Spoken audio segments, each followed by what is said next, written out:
नमस्कार, मैं शिवानी रतूड़ी आर्यव्रत टाइम्स में आपका स्वागत करती हूँ।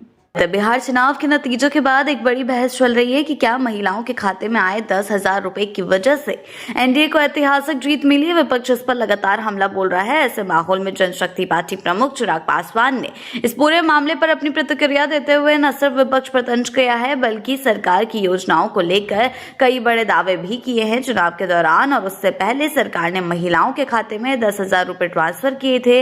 विपक्ष का दावा है कि यही रकम एनडीए की जीत का सबसे बड़ा कारण बनी।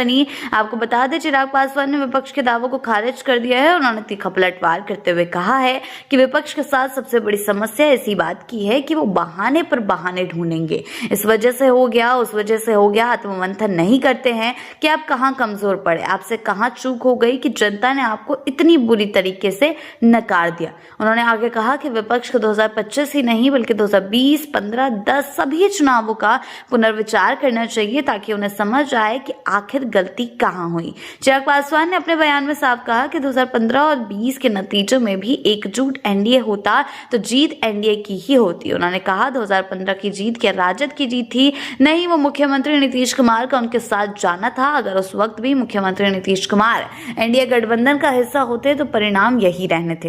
राजद फिर 20 से 25 सीटें पार नहीं कर पाती। 2020 में भी अगर मैं एनडीए गठबंधन का हिस्सा रहता तब भी परिणाम यही रहते।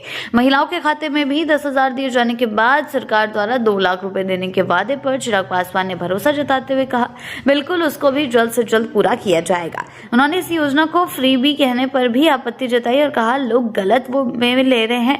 जिस महिला ने इसका सही उपयोग कर दिया वह उद्यमी बनकर अपना व्यवसाय शुरू कर पूरे परिवार को आगे बढ़ा सकती है।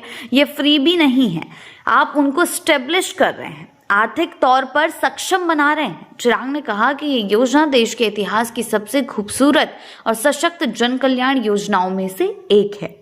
जी हाँ, आगे आपको बता दें, चिराग ने आगे कहा है कि एनडीए सरकार की सबसे बड़ी प्राथमिकता हर जिले में उद्योग लगाना है। उन्होंने कहा, हम लोग जिले से शुरुआत करेंगे, इवेंचुअली प्रखंड तक जाएंगे, पंचायत तक पहुंचेंगे और यह व्यवस्था तैयार होगी। उन्होंने दावा किया कि इससे रोजगार के बड़े अवसर पैदा होंगे और बिहार की अर्थव्यवस्था मजबूत होगी।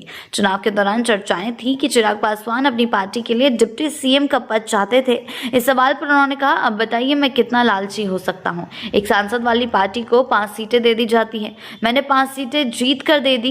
ये विश्वास बहुत बड़ी बात है। 0 विधायक वाली पार्टी को 29 सीटें आपने दे दी। इसके बाद भी अगर मैं मांगू ही कुछ तो मुझे बड़ा नाशुक्रा कोई नहीं होगा।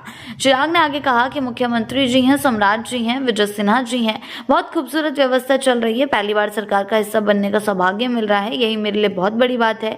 प्रधानमंत्री जी ने अपने हनुमान को बिना मांगे सब कुछ दे दिया और आगे के लिए बड़े बड़े प्रॉमिस भी कर दिए हैं। उन्होंने कहा कि आज जब संकल्प पत्र तैयार हुआ उसमें मेरा बिहार फर्स्ट, बिहारी फर्स्ट शामिल किया गया। आज जिस ताकत के साथ मैं हूँ उसके बाद भी कुछ मांगूंगा तो बहुत लालची कहलाऊंगा। आगे चलकर आखिर क्या कुछ होता है देखने वाली बात होगी। ऐसी ही अपडेट्स के लिए जुड़े रहें आर्यव्रत टाइम्स के साथ ही चैनल को सब्सक्राइब करना ना भूलें और हमारी फेसबुक और वेबसाइट के साथ भी जरूर जुड़ें।